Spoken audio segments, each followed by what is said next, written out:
उखिया कान्ही तोहरा लचके ए जी संभालना बहनी सजल बा रच रच के उखिया कान्ही तोहरा लचके भिड़िया लागल होई खूबे नदी के तीरे होए ए बलमु आ देखी हो न दौरा से फल गिरे हो रहिया बाटे अभी दूर चला ना धीरे हो।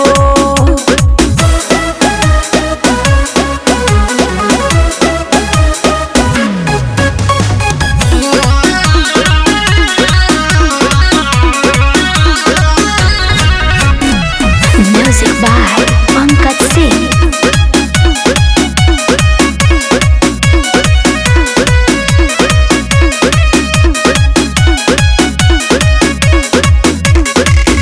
नया नौहर बानी हमहू भूखल बानी छठ हो आ कैसे के कल सुप लेके चली झटपट हो ए जी देखे ना सारे जुड़ा जाता नया नौहर बानी हमहू भूखल बानी छठ हो आ कैसे के कल सुप लेके चली झटपट हो।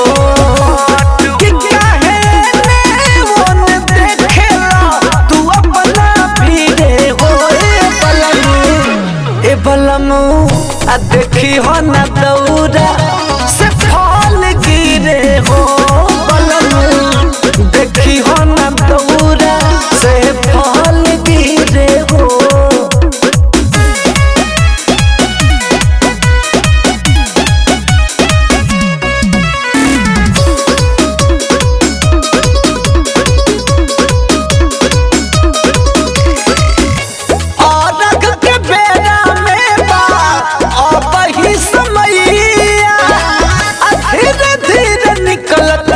घर से पिवैया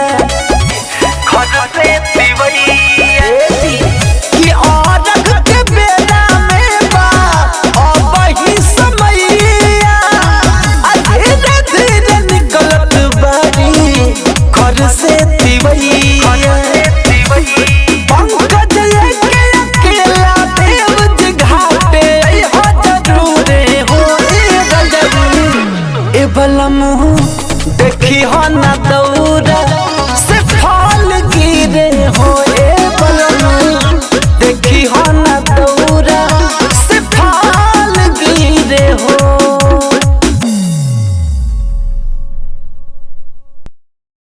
ए बलमु आ देखी हो न दौरा से फल गिरे हो रहिया बाटे